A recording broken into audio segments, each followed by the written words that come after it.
Good afternoon, everybody, and thank you for tuning in to our latest economic webinar. I must say it is very nice to see the reopening of doors, the resurgence of people back at open for inspections and auctions, the resurgence of people on our site. We broke a new record for the month of May with a unique audience of 11.9 million, which was up from the previous record in April of a unique audience of 11.2 million. So clear indicators that the interest in property is at an all-time high. Now today's webinar is designed to give you some insight to the real estate market, some clarity about what's going on and some interpretation of the latest economic data. Now we'll run it in two parts as we normally do. We'll have a slide deck presentation that will cover off about 30 minutes. Then after that, you'll have the opportunity to ask any questions that might not have been covered. And you can do this via the Q&A function or icon on your screen.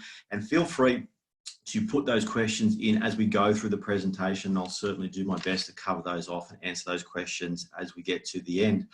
Now, our keynote speaker, our presenter this morning, he's spent 2 decades, or the best part of 2 decades, immersed in research roles. He spent just over 11 years at CoreLogic, but more recently, he joined REA as the Executive Manager of Economic Research at realestate.com.au.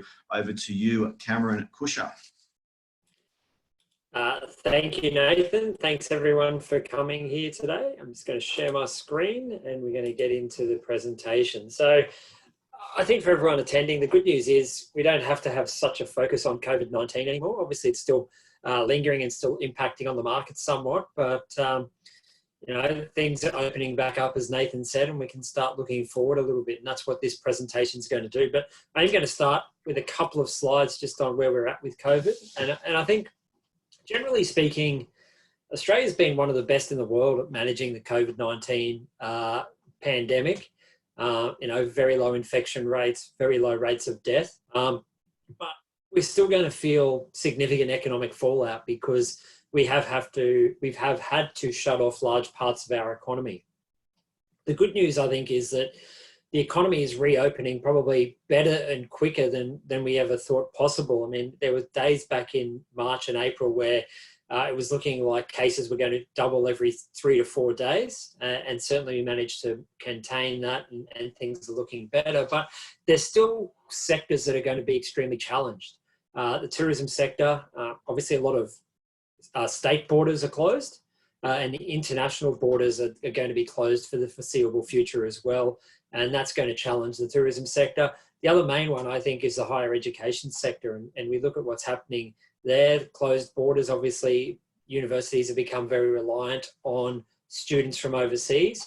We also had yesterday reports that some of the Chinese newspapers were saying don't come to Australia to study because we're racist. And I think that's a bit of a tit for tat because we've asked for an investigation into the breakout of COVID-19. But you know, that can have an impact on that sector. And although the government has been reluctant to provide support to the higher education sector, I can't imagine that they're not going to have to provide some sort of support at some point. The truth of the matter, though, is with a recession is that some businesses won't come back and some businesses won't survive. Whilst you want everyone to come back, it's just not feasible in an economic downturn such as what we're seeing that everyone's going to survive. So, you know, that's going to be a challenge for the market. Another big challenge is just sentiment, and both business and consumer sentiment have dropped dramatically. But as the economy slowly starts to open back up again, we are seeing both business and consumer sentiment rebounding. Consumer sentiment is rebounding at a much faster pace than business sentiment. Obviously, federal government's done an unprecedented level of support and stimulus for the economy. And that includes packages like JobKeeper, JobSeeker. We've seen the mortgage repayment holidays, and they're all in place till late September. And I think because there is a short time frame for these programs, there is some urgency as safely and as quickly as possible to get the economy back open again. And that's why we're seeing the 3-step plan in place to reopen the economy and try to do that as soon as we possibly can. Interesting today in the 9 newspapers, there was a story about, there was an interview rather with Ross McEwen, who's the new CEO of National Australia Bank. And he was saying that there's been a lot of talk about the cliff come September, October. And he doesn't see that the cliff is a reality. He said they're going to take a fairly pragmatic approach to people that still need mortgage repayment holidays, for businesses that still need support. So that's encouraging to see. And hopefully the other lenders out there do take a pragmatic approach. I guess the fact that the cost of borrowing is the lowest it's ever been certainly means that there's probably the prospect that they can extend their assistance longer than they typically would be able to in an economic downturn. For the property market, a lot of people are working from home. At REA, I think we all got sent home mid-March, and only one of our offices is back, and even that has got restricted number of people. So people are working from home, and I think generally people have shown that they can work from home successfully. A lot of businesses have talked about workplace flexibility, and some people get it, some don't. But I think this COVID-19 crisis has proved that people can be trusted to work from home, and they can do their job effectively working from home. And as a result of that, I think businesses are going to be reassessing their office space requirements. I think immediately there's going to be a need to spread out a little bit more in offices. But longer term, if you have more people working remotely, then there may be less demand for office space. Businesses, to reduce risks, might even look at taking people away from head office and putting them out in other areas, whether that be within the city or within other cities around Australia as well. For properties and for open for inspections and on-site auctions, we did see that period where they were shut down. They're now allowable again in all states and territories, but still not how it used to be. There's still restrictions on numbers, and obviously social distancing is a requirement. So whilst the housing market, whilst the property market is generally back to some normality, it's certainly not back to the way it was. When we initially saw that banning on on-site auctions and inspections, we did have some innovations. We saw the adoption of online auctions and virtual inspections. Online auctions, I don't necessarily think are going to take the place of in-person auctions, especially now that they're allowed again. But I really do hope that real estate agents continue to use virtual inspections, particularly as a consumer. Whenever I've been looking for a property, I hate the fact that you have to spend all day Saturday driving to and from open homes. If I could actually get a much better idea of what the home looks like, what it feels like, then I can be more qualified by the time I turn up to that open for inspection at that property. And it means I don't have to waste my whole weekend as well. So I think virtual inspections and tours are definitely a feature that we'd like to keep in place. I think one of the other things is the more time you spend at home, the more things you find wrong with your home. And I mean this in, beforehand, you probably were aware of something that really annoyed you, but you went to work 5 days out of 7, you could live with it. But now that we've been working from home, we've been spending a lot of time at home, my theory is that these things start to become really unbearable, and people start thinking about, maybe it's time to move home. Maybe I need to go and build a new home. So I think this is one of the driving factors between why our audience growth has been so strong, that people are still keeping a very close eye on the property market, but also thinking very heavily about what their next move is going to be. And then we've also just had last week the home builder package announced by the federal government. Obviously, it's all around new housing or major renovations to existing properties. And I think that stimulus is going to be much more effective for first home buyers. And for lower and middle income people, probably on their second, maybe third home and looking to go and build a brand new property. Probably there's some potential there for some knockdown rebuilds as well. But I don't see the renovation side of that program being taken up substantially, particularly given how much you have to spend, and we are in the middle of a recession, and it is capped on based on income. So I don't know how many people that fall into that income bracket are going to be willing to do such a large renovation in the middle of a recession. I think the other disappointing thing was that there wasn't more in that package around social housing. We could have kept all those people in jobs if we were building social housing, and the government could have had an asset worth something at the end that's tangible. So that was a little bit disappointing as well. But moving on from that, I think I want to take you through some of the data that we're looking at, and I think we've put out some pretty exciting new insights over the last few months. The first one you may or may not have seen is our weekly search report. And what we're seeing, and this is looking at searches for properties for sale on realestate.com.au, and you can see that On the left is the weekly change. You can see that for each of the last 10 weeks, we have seen an increase in search volumes on realestate.com.au, and it is significantly higher than it was at the same time last year. I guess the point to make here is, though, as things are reopening a bit, we are seeing that the rate of growth in search activity is starting to slow a little. So people are still very interested. The numbers are still very large, but it's not growing at the same pace as it was. I guess the other thing to point out is just how much search volumes dropped during COVID-19 as we initially went down into that lockdown. You can see that there was a massive drop, but basically once the federal government announced the JobKeeper program, from there we started to see searches for residential properties starting to lift. The big question now is when or if those people are actually going to transact on properties and when they're going to be doing that. If we look at the search activity across the states, so on the left, you've got the search volumes, the change from the recent low, and on the right, you've got the year-on-year change. And clearly ACT stands out there. Search volumes have more than doubled over the last 10 weeks, and they're more than double what they were last year. But right across the board, we've seen a big increase in search volumes. But probably to me, the interesting thing is somewhere like New South Wales and Tasmania, obviously, as well, which has been one of the strongest performing housing markets, is really lagging behind. Whereas you can see Western Australia and Queensland, along with ACT, over the last 10 weeks has seen the biggest surge in search volume. So, and obviously Queensland and WA, Western Australia in particular, has not been a very strong housing market over recent years. We then flick over to the rental search volumes, and rents is a little bit different because the last 2 weeks we have seen the number of rental searches starting to fall, or fall for both of those weeks. Again, you can see as we went into COVID, there was a big collapse, and then there was a very sharp spike in search volumes, which has now trended lower. And I think somewhat it's being played down somewhat, the challenges that the rental market is going to face over the next little while. We've obviously got international borders shut, so we don't have people migrating to Australia and then looking for rental accommodation when they get here or before they get here. And now we've got this package, the home builder package, which is seeking really to encourage first home buyers to go and build a brand new property. Plus, they're also still applicable to all the state-based incentives as well. So if that's successful, and I think it will be successful to some degree, that's going to pull even more demand out of the rental market and pull it into home ownership.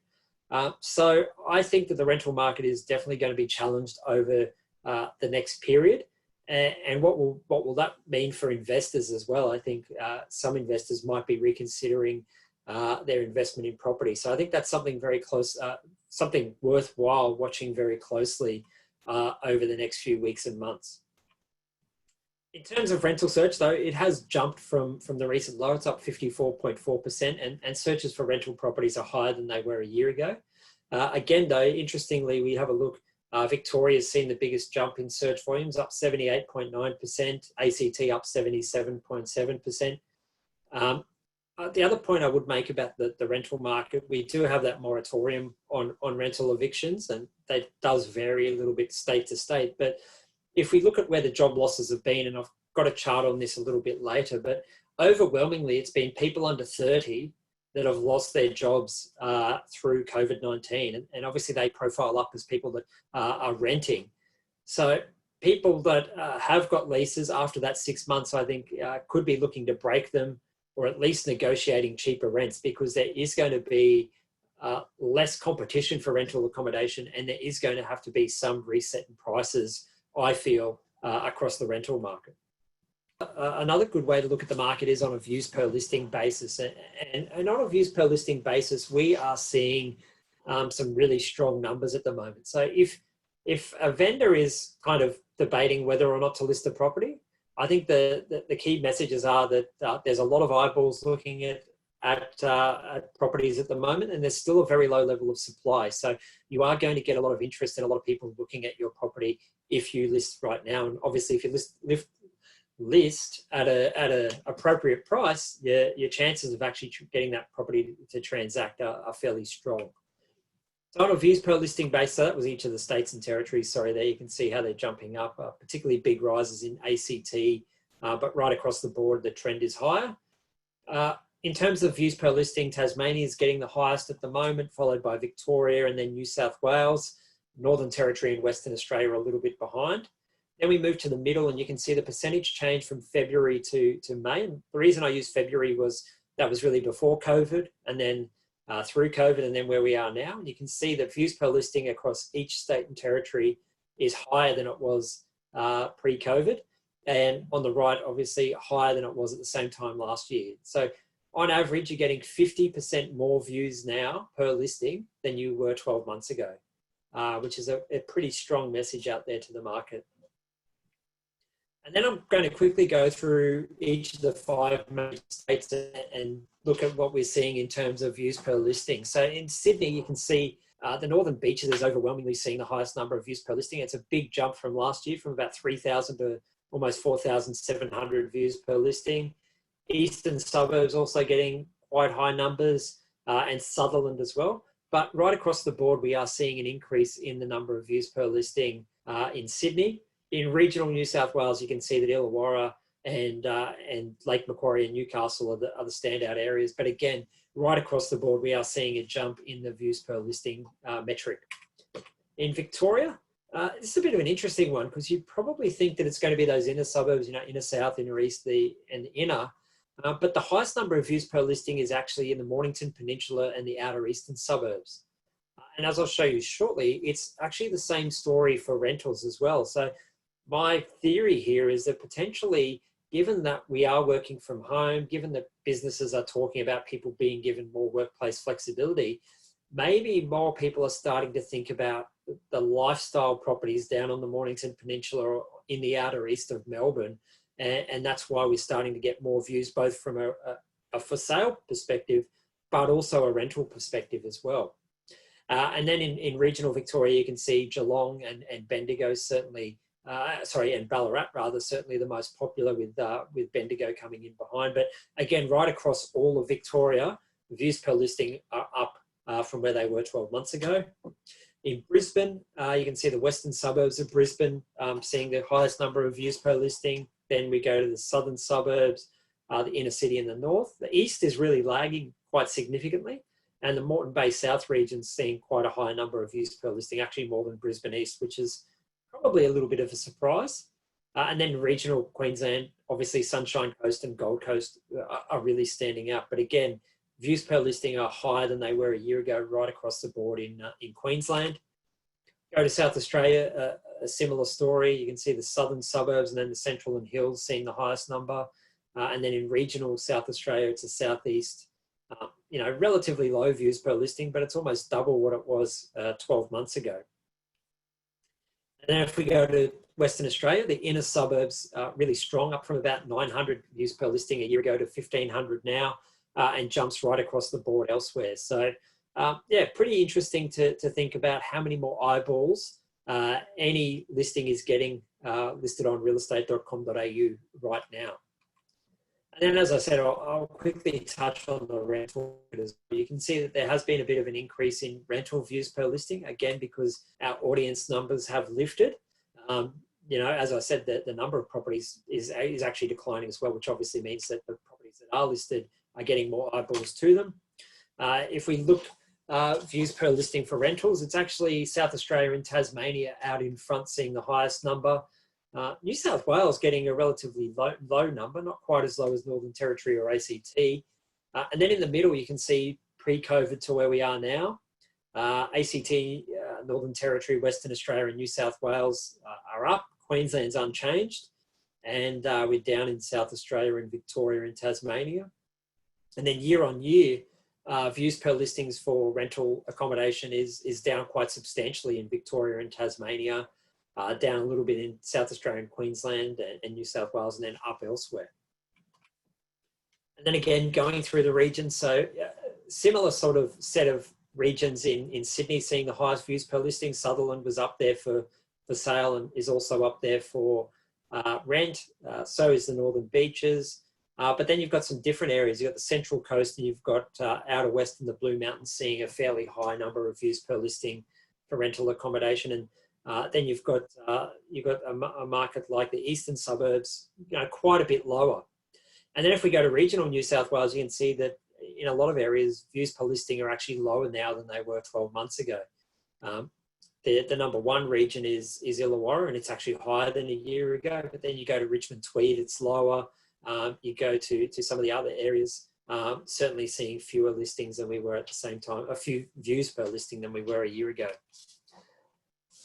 As I said earlier, Mornington Peninsula in the Outer East also seeing quite high numbers of views per listing for rents. And in fact, they're the only two regions of Melbourne which have got a higher number of views per listing for rental accommodation now than they did a year ago. So again, maybe people even renting are thinking, maybe I can go and rent out in one of these areas for the next 6 or 12 months, see if I like it, and then maybe consider purchasing.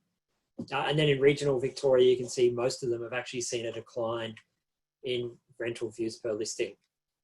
Brisbane, the standout areas, the Southern Moreton Bay region, then the eastern suburbs of Brisbane, and you can look through that list there. But again, generally, views per listing for rental accommodation is actually lower this year across Queensland than it was last year.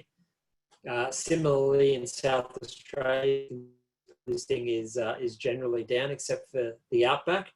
And then in Western Australia, we are seeing more views per listing for a rental accommodation across all of Perth and across most of regional Western Australia. So moving on from that, I mean, all of that is kind of very current data telling you what's happening right now. I think we look at some of the more backward looking or bit delayed information, particularly around dwelling prices. But I think it's important to consider that before COVID-19, the market was in this positive phase. We were seeing growth in prices in a lot of markets, and we were seeing in markets like Darwin and Perth, where prices were still falling, the rate of decline had really slowed. So we came into COVID-19 with a level of momentum, really driven by the federal election last year. That was the catalyst after the election, and then the interest rate cut and the removal of macroprudential policies to drive a bit of a recovery in the housing market that we were seeing. So I think there's no reason why we can't, coming out of COVID, pick back up that trend that we were seeing beforehand. But I think that there's some economic factors that we certainly need to consider. So I wanted to start with inflation, because the Reserve Bank has, as you'd probably be aware, cut interest rates to record low levels. 0.25% is the cash rate. You know, you can get fixed rate mortgages for 3 years at around 2.2% at the moment. So borrowing is very cheap. And what the Reserve Bank said when they cut interest rates to that low level was that they were not going to lift interest rates until there was two main things. Inflation was going to be comfortably within their target range. And when the Reserve Bank talks about inflation, they talk about underlying inflation. And unemployment was heading towards full employment, which they now estimate under 5%. So even before COVID-19, they weren't successfully hitting their inflation target. They haven't done it once over the last 4 years. And the next quarter is probably going to see some deflation because petrol prices fell dramatically. No one's been paying childcare for the last quarter, which is obviously a significant household cost for a lot of households. And people have stopped spending. So a lot of businesses have been selling at discounts to try and get some traction in the market. So we're probably going to see some deflation. And it is going to be a tough job to get inflation back to within that 2 to 3% range. You know, some big pay rises from businesses would certainly help, but I don't necessarily see that happening at the moment. As I've touched on, mortgage rates are the lowest they've ever been, and the Reserve Bank has flagged that they're going to remain at those levels for, they're saying about 3 years. I mean, it could be shorter, a little bit shorter, it could be longer, who knows. I like my Reserve Bank governors to be optimistic, but I think it might actually be a bit longer than 3 years to start getting that cash rate going back up again. But even still, I think it is going to be a very slow move upwards in cash rate when it does start to increase.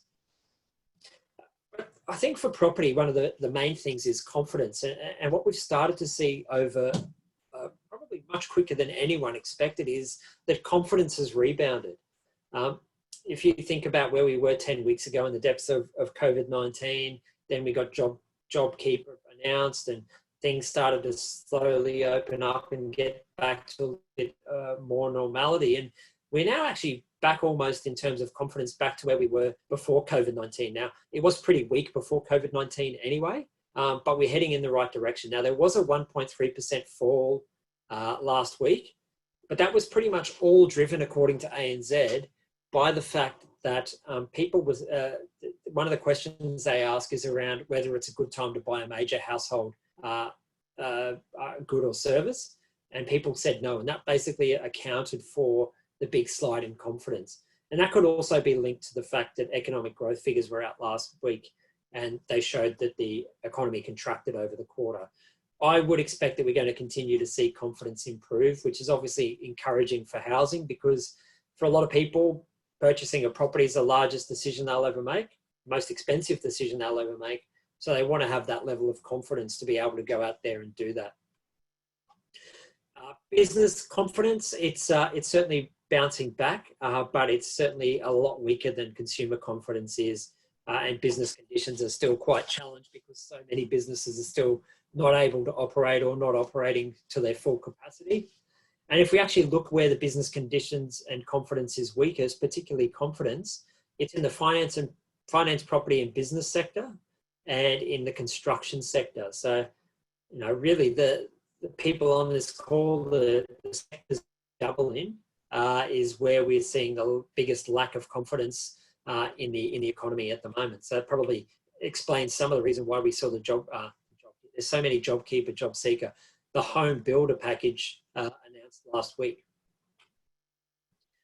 The big challenge for the housing market, and again, one of the reasons I think that home builder has been announced with a particular focus on brand new construction, is the fact that we don't know how long our international borders are going to be closed. And Australia has had a very high rate of net overseas migration over recent years, and that does drive a lot of demand for housing. Remember that for the most part, if you've arrived in Australia and you're not yet a citizen, you have to buy a brand new property. So we're not going to have those people arriving for the next little while. Sure, there's people that have arrived over recent years and maybe wanting to go and buy a brand new property, but you're not going to have that new source of demand for the next little while. And that is definitely going to challenge particularly the new housing sector over the next while. So I think that's why the home builder package, particularly for first home buyers, is hoping to bring forward some of that demand to fill that gap while there aren't a lot of these people that have newly arrived in Australia looking to purchase a home. And you can really see that highlighted here in monthly international travel data. We're looking generally at about 2 million overseas arrivals and overseas departures each month. And that's shrunk to basically nothing in April and is going to stay there for quite some time.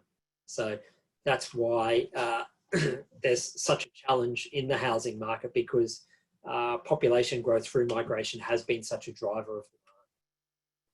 And then obviously we've got the challenge of the unemployment rate. It jumped 1% in April to 6.2%, but people basically gave up looking for jobs. The participation rate dropped dramatically. Hours worked fell by 9%, which was the biggest ever fall in 1 month's time, in 1 month's period.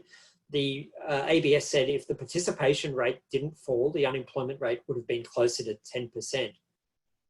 As the economy actually opens up, we're going to start to probably see more people that gave up looking for a job and therefore aren't counted as actively in the workforce returning to looking for a job. And that's probably actually going to drive the unemployment rate higher. But the Secretary of the Treasury here in Australia said initially their forecast was a 10% peak in unemployment. They're now forecasting an 8% peak in unemployment. So that's really encouraging. But we still haven't had an 8% unemployment rate for a very long time. And then if we look at where the impact of the job losses have been, as I said earlier, it's overwhelmingly been younger people. So this is fortnightly data that the ABS puts out. The grey areas that I've actually shaded look at from the 14th of March, which is the week in which we had our first, we reached 100 cases of COVID, to the 2nd of May, which is the latest data that we have. And you can see that nationally, the number of jobs on payrolls have reduced by 7.3%. The biggest reductions in jobs have actually been in Victoria, 8.4%, and New South Wales, 7.7%. So people in those states have been more likely to lose their jobs. They've been less likely to lose their jobs in Northern Territory, down 4%, and Western Australia. But if we go to some of the demographics, you can see that females have been more likely to lose their jobs than males. And we can also see that younger people and people aged over 70 have been more likely to lose their jobs. There's been a 14.6% reduction in people aged under 20 years of age on someone's payroll. And then we go to wages, and wages is actually quite interesting because if you have a look at it, wages have reduced 5.4% on average in Australia.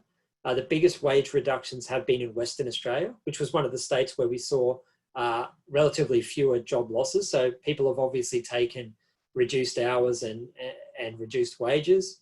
But also look at Victoria. It's actually seen one of the biggest reductions in wages as well, 6.7%.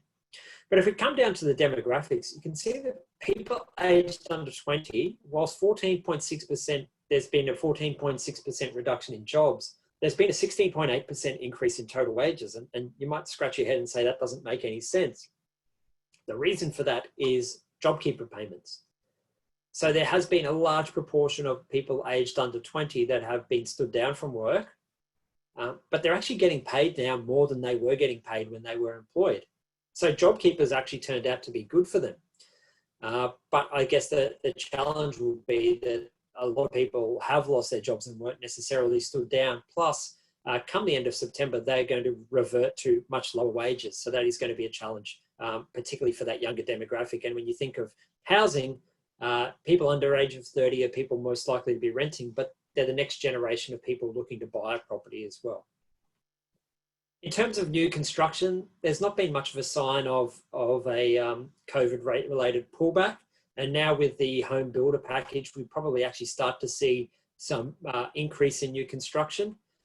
But the construction sector is still facing some challenges because there's so many, particularly apartments under construction. And if someone's sitting on JobKeeper payments or has lost their job, I can't imagine that the banks are going to give them finance to settle on those projects. So I think that's definitely something to watch over the next little while, how those settlements come through the system.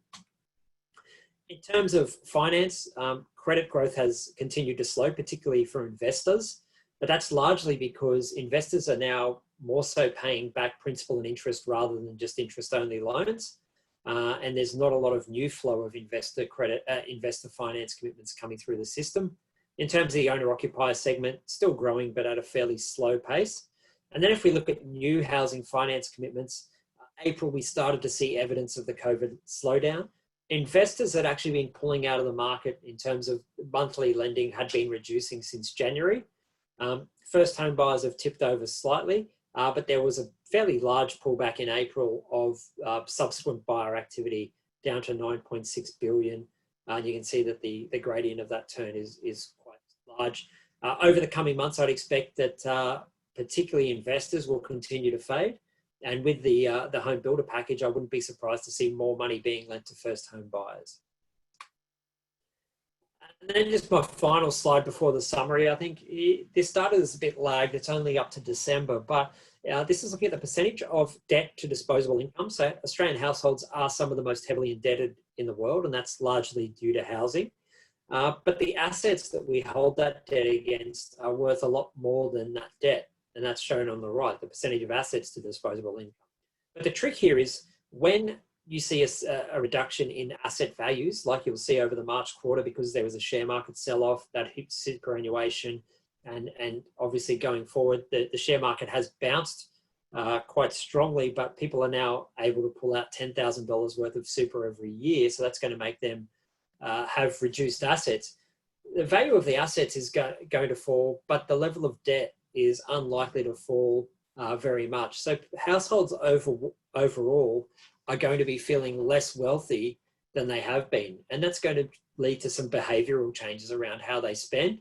And particularly for the housing market, that might put some reluctance in their mind about actually transacting on properties at the moment. So in summary, I think what the crux of the thing is that housing's an asset class that really thrives when there's strong levels of confidence. And consumers' confidence has definitely improved, but they're still a little bit worried. But we are slowly starting to see more positive signs flowing through. And there's certainly some positive signs. You know, mortgage rates are very low and they're going to remain very low for a number of years. Transactions are still occurring. There's a lot of stimulus in place, particularly now with home builder, but also with those low interest rates. So I think housing as a sector is probably well positioned to rebound fairly strongly. Banks are still lending, but still got to have a job, and that's a challenge for some people. As I said earlier, I think people are putting a lot of consideration into what they might do next in the property market, researching, the little things about the house they don't like are becoming unbearable. So they are contemplating what their next move might be.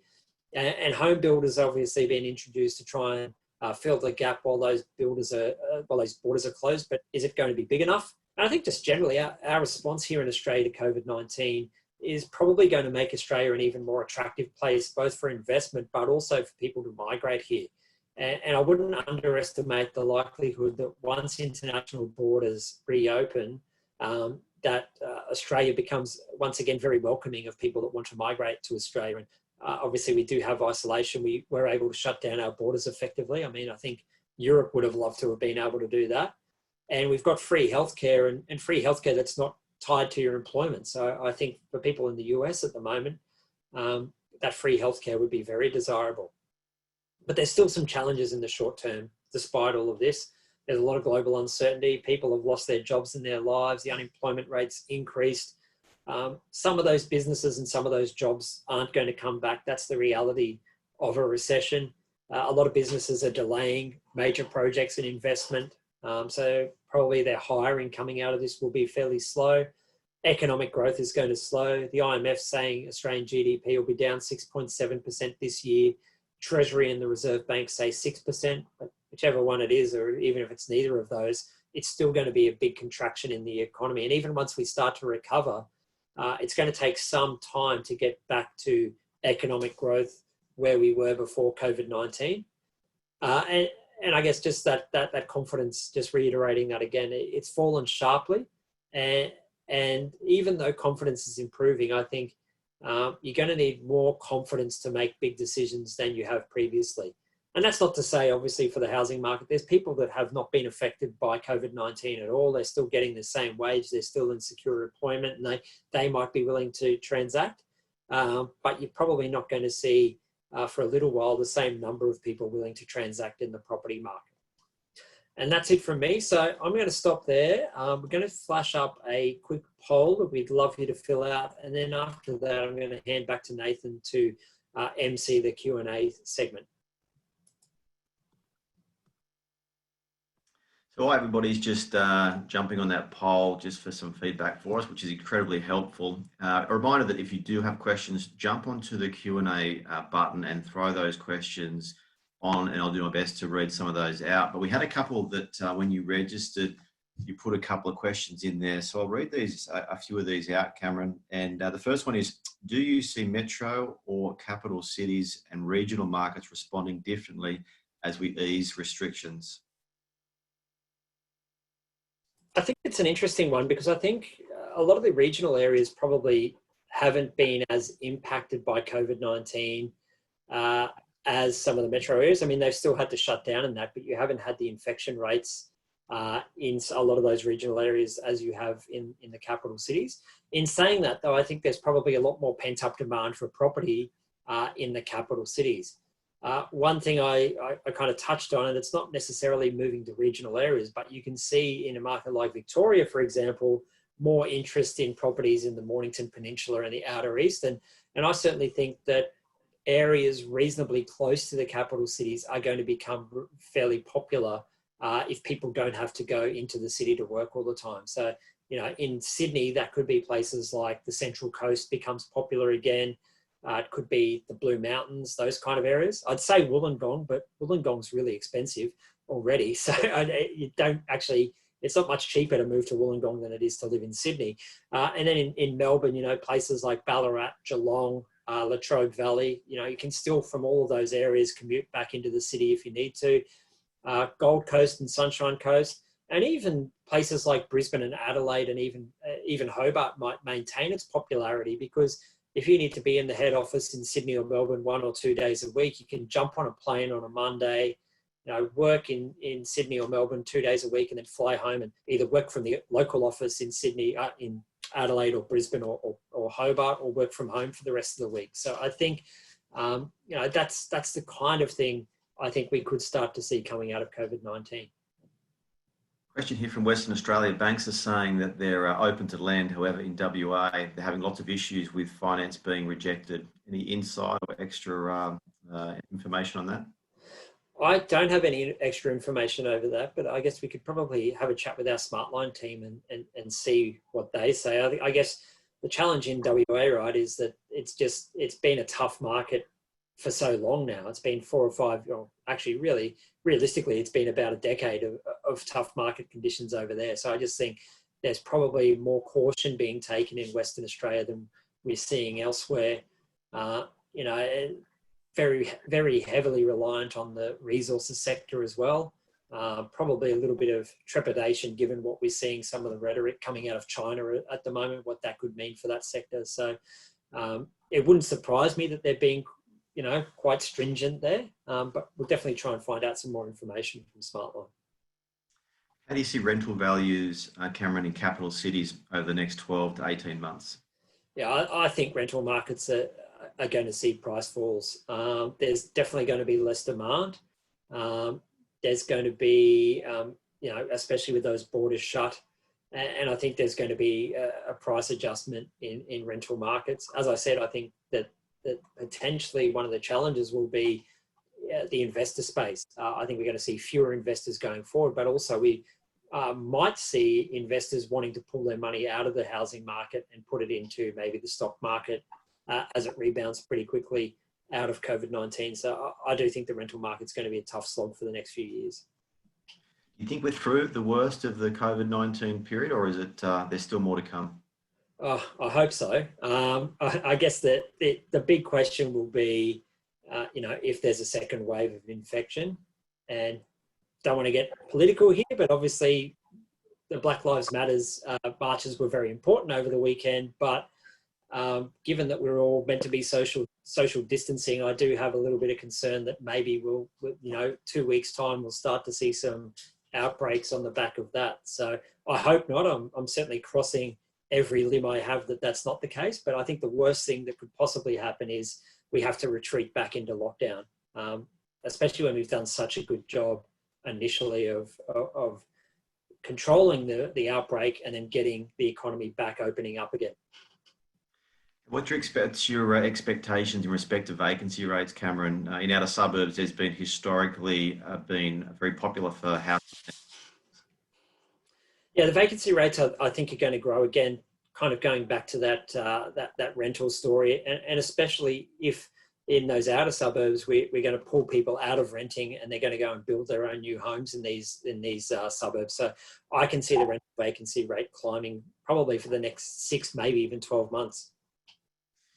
And thoughts on post-stimulus? Do you think we'll go into a deeper recession? I don't think so. I mean, I'm hopeful what Ross McEwen at NAB said is kind of replicated across the other banks. I think the big difference between this recession and previous recessions, if we look back to 1991, I mean, we all know the anecdotes that interest rates were 18.5%. If someone got into financial difficulty when interest rates were 18.5% and the bank had to repossess that property, they basically had to get rid of it straight away because it was costing them a fortune to finance having that property sitting on their books. We've now got cash rate of 0.25%. Businesses can borrow for virtually nothing. I think we're in a position where they can take a much more pragmatic approach if people are having a difficult time repaying their mortgage. And we've already seen some banks flag that, they'll offer people the opportunity to put their property on interest only rather than principal and interest mortgages. And hopefully we don't see that second one. I think it's something, to look for and certainly to be cautious of, but I don't think it's going to be a dire situation. And hopefully, if more broadly the economy and the property market's improving, that will somewhat offset any instances of those mortgagee in possession sales that might happen. House price, the $1 million question, house prices in Sydney, will they fall next quarter? I think they'll fall probably for the next quarter, but don't be surprised if the quarter after that they start to rise again. Okay. Question here that About commercial rents, there's a lot of pressure on commercial properties, floor space, people working from home. What's your view on commercial rents? Yeah, we actually did a commercial session yesterday. I mean, I think for the office, I think initially you're probably going to see not too much movement, just because people have got leases. They need to actually get everyone back to work. They need more space while people are socially distancing. But longer term, I think there's definitely going to be less demand for commercial office space because more people will be working from home a few days a week or working from home permanently. In terms of retail, obviously, I think some retailers are just not going to come back. And we already know there's a lot of debate about retail rents. I think that they're going to drop quite a bit and there's going to be less demand for retail space going forward. So I would say that the retail hit will come before the office hit, but I think they're both going to see a bit of a hit. What's your thoughts on investors? Will they leave them to alternative asset classes, and will that put pressure on prices? Possibly. I mean, if you can find a good property that's rented and you're getting, say, a 4% yield, a 4% yield's pretty attractive in this market when the cash rate's sitting at 0.25%. So I really think it's going to be a case-by-case basis, but I could certainly think that some investors might want to pull their money out of property and put it into a more liquid asset class, particularly when you see how quickly the share market's rebounded over the last month or two. Quite a specific question here, Cameron. Is it better to sell an investment property in WA at a loss rather than pay money for it each year? I'm not obliged to give financial advice, so I probably shouldn't answer that question. I think if our risk manager knew that I answered a question like that, I think I'd be in trouble. So I might just pass on that one. Okay, we'll just have one more question. I'll just search through here, just try to find something we haven't already covered. Do you have any figures or information around days on market? Any indication of days on market? Yeah, so we're actually finding it's really quite mixed. The new properties generally are selling quite quickly, but older stock is just not moving. And I think people are just going back and visiting this stock and saying, oh yeah, that old thing, I'm not looking at that. Interestingly, not on days on market, but on transaction volumes. I didn't put anything in here, but so in some of the major states in New South Wales, so looking at preliminary sales. So what we're looking at here is the shifts from our for sale section of our site to the sold section of our site. The number of properties shifting to the sold section of the site compared to last year is actually higher than last year in Queensland and in New South Wales. It's fairly similar in South Australia, and it's lower in Victoria and Western Australia. And nationally, it's slightly higher. So it is quite interesting to see, not that last year at this time was, particularly a strong point in time in the market, but it is interesting to see that sales volumes generally are pretty similar to where they were 12 months ago. So I think it points out that there's transactions still happening. And final question, Cameron, there was a big report out of the banks probably 4 weeks ago that property prices would drop 30%. What was your view on that statement? Well, it wasn't really a report, I think, is probably the first step. It was a stress test scenario that CBA did. And to be honest with you, I think they put that in their report to take the attention away from some of the other things that they had in their report. It certainly wasn't their base case scenario, but the media really lapped it up. And if you actually look at what a lot of the banks are doing now, even the banks that were saying, greater than 10% price falls, they're already starting to back away from those predictions. So I think a 36% price fall is extremely unlikely. And I think the media was pretty irresponsible with how they actually reported that, because it was just a stress test. It wasn't their base case scenario, but they all jumped all over it. Thank you, Cameron. Very insightful, and appreciate your time. That does conclude our webinar, everybody. I hope it was valuable for you. I hope you found it insightful, and on behalf of the whole team here at realestate.com.au, thank you for tuning in and enjoy the rest of your afternoon. Bye-bye.